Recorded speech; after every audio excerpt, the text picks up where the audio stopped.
Top unit back out for Toronto. Here's Nyes on a penalty coming. Here we go. Cowan tackle. Get up. At a baby. Cowan is going after Zadorov. Good. Good. Zadorov got Tavares from behind. And this is all you're looking for. Don't have to beat Zadorov up if you're Easton Cowan, but you can get in there. And Tavares slow to get to his feet, but Zadorov's going to go off. The NHL penalty leader will add to his totals. And the key about getting in there is you're not by yourself. Easton Cowan knows he's never going to have to fight Zadorov one-on-one. The cavalry is coming, and everybody else on the ice as well, as Tavares was slow to get up. All right, Zadorov is going to pick up a boarding penalty, likely. The rest are getting together. They call it a 5 and a 2, maybe? Oh, yeah. Oh, yeah. 91 Boston has been assessed a 5-minute penalty under review. So they review this penalty by Zadorov. They've called it a 5. And watch Easton Cowan track him down. Gloves off. Right in there. Good on Easton Cowan. Takes guts. Not easy. Way more difficult for the Boston Bruins. It got quiet here in a hurry. Here we go. Pizzetta. Joshua. Dakota Joshua and Nikita Zadorov. You could see this coming. The Leafs wanted someone a little bigger to take on Zadorov after the hit on Tavares.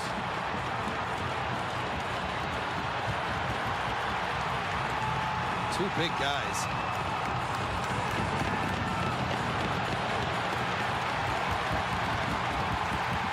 And Zadorov's going to add more to his penalty minute total.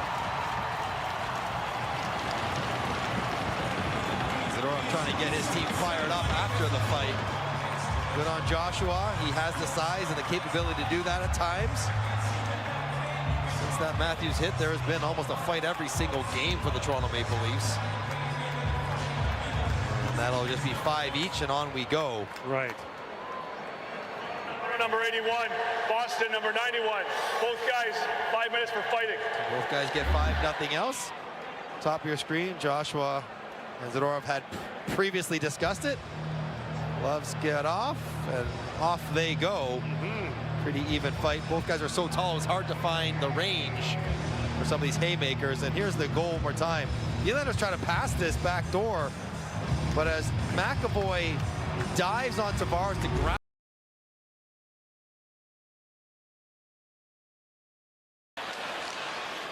Looking back, Ottawa has the numbers.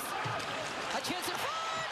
Oh, the key save. Larkin gets stopped. Make it 2 critical saves by Linus Ullmark, the man of the night. Wow. I always talk about the timely save of the goaltender. We just saw 3 of them, and you see Dylan Larkin give Linus Ullmark an extra push. And Kachuk not having it. Getting pulled off. But this is a bouncing puck. Linus Ullmark in tight. We're not done yet. Artem Zub involved with Alex DeBrincat. As the emotions pile over here, Kachuk. Oh, some body blows here by DeBrincat on Zub. They're going to let him go, I think. And the gloves. DeBrincat throwing his gloves off. Zub and DeBrincat. 8 seconds to go in the third. Here we go. Keep in mind, Artem Zub has had a long shift out here, been killing, so been out there for over 2 minutes on this shift and gets in a fight at the end. Just a small detail, but Artem Zub does a great job. But how about the saves of Linus Ullmark? The right pad in tight. Now watch this one. Bouncing puck right there, out of the air with the right pad. Unreal save, and then lost in coverage. Patrick Kane tries to swipe at it. Then the rebound comes into Ullmark. Then the garage sale afterwards. Artem Zub with the headlock and the takedown of Dylan Larkin. Larkin trying to give Ullmark a little extra, get him involved. And then the fight between Zub and DeBrincat. The emotions, Kenzie, at the end of this game, 8.1 seconds left. Let's see how this is all going to sort out as far as penalties or not penalties.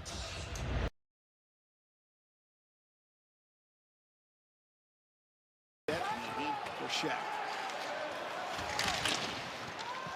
Out to center ice, coming up on 2.5. We got a potential for a here. scrap, and we're going to go. Fabbro dropped the gloves. Fabbro and Dvorak. And Christian Dvorak. Yep. Ooh, Dvorak coming over the top. Fabbro holding on, trying to get free. Dvorak still with his helmet on. And you can see Fabbro is trying to pull. Oh, he got an uppercut in, but that'll be it. So score this one for Dvorak, but give both fellas credit for showing up. Fans loving it here in Philadelphia, PA as well, as expected.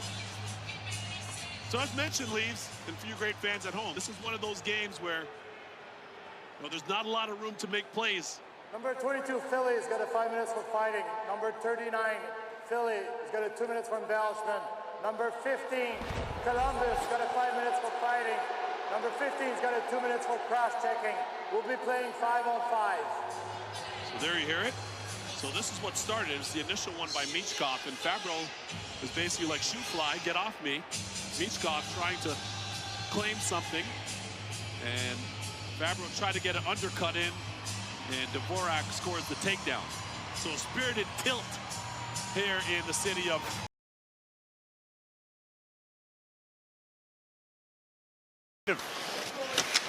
Vasilevsky covers the dump in. Yeah, all teams have as everybody comes together here with McCarron going to the net, and you got 8 of the 10 skaters on the ice in behind below the goal line. I mean, all teams are going to have those games and those travel quirks where you're going to be up against it, and you're just going to have to find a way. And a lot easier to play with the lead or playing even than it is to chase the games, and here we go. Corey Perry, who chatted with Liam in the gang on the pregame, dropping the gloves with McCarron, both acquired by their respective teams pre-deadline. Perry back in Tampa. Well, he's busted up there, Corey Perry.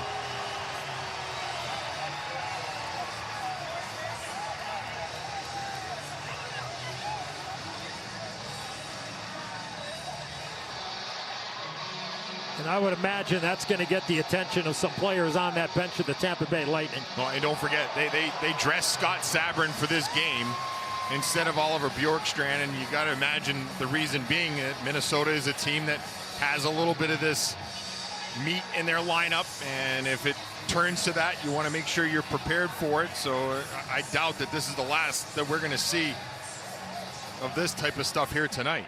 Well, there's Corey Perry getting some medical attention even before he gets to the dressing room. 5 minutes each for fighting.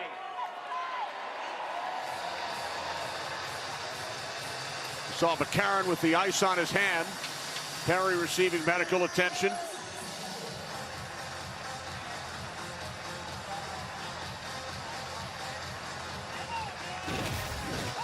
It didn't seem like much was going on, and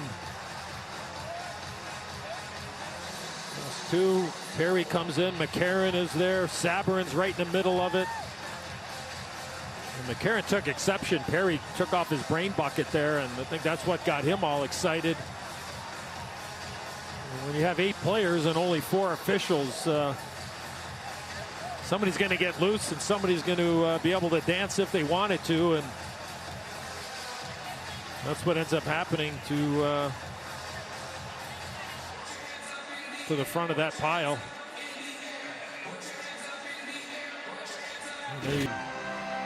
Power play doing some tidy work for the Minnesota Wild, 2 for 2 in this first period. We talked about face-offs by the Minnesota Wild. Here we go. Sabourin and Foligno. Remember, Sabourin had that hit on Quinn Hughes earlier in the period. We saw Perry and McCarron go at it earlier.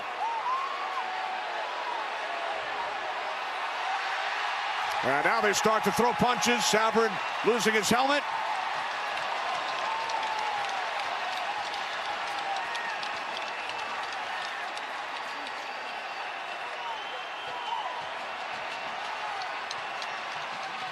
You think this was retaliation for the hit on Quinn Hughes? Oh, and I also think it was probably the scrap with when Corey Perry took the shot from McCarron as well. So yeah, absolutely combination for sure. And that'll be it. The linesman going to come in here at some point.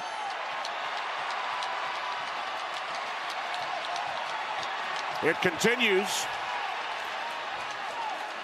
And now linesman break things up with 1:05 to go in the period. Foligno and Sabourin will head to their respective locker room.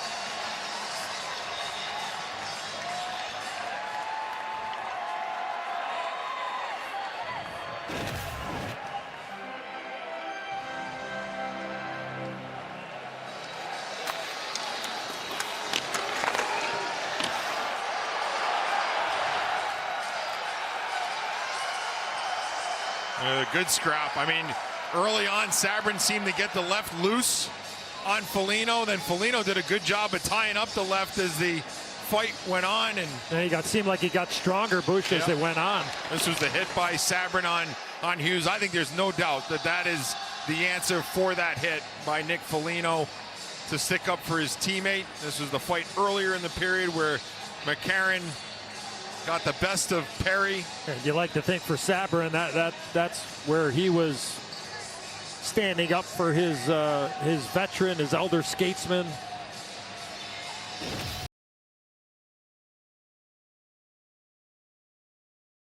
Pro in North America, hailing from Sweden.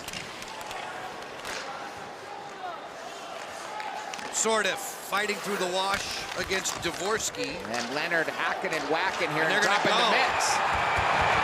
Ryan Leonard throwing rights at Stenberg.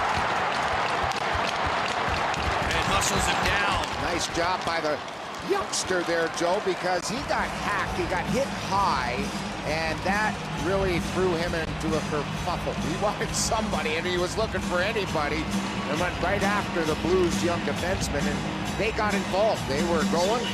Actually, that's a forward there, 28, but they got involved because of that hit that the Caps were thinking it was a headshot along the wall. You can hear the referee yell, no, it was a shoulder on shoulder, and we'll see how they decide these coincidental fighting penalties. Here's the hit along the wall right there. And I think he took exception to that. He took his number, and then he goes right after him. There he is, and he says, that's enough is enough. Drops the mitts. We'll see if Ryan might get the initial 2-minute extra here on this fight.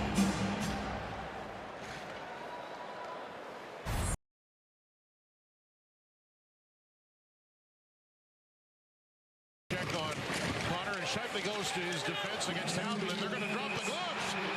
Mark Scheifele and Brett Howden. Howden had the hit on Connor, and Scheifele was right there. He's trying to throw some lefts. Howden with some rights, and they go down.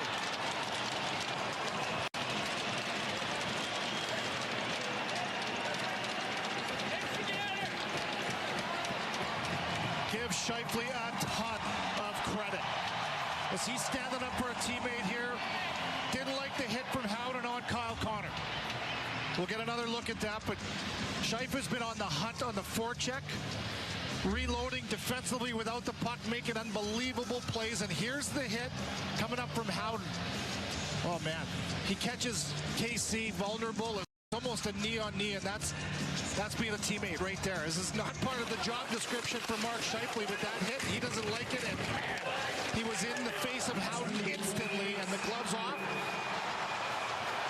That's how you build chemistry and you build your team toughness. That's excellent stuff. The old southpaw. Mark Scheifele standing up for his teammate there. We'll see what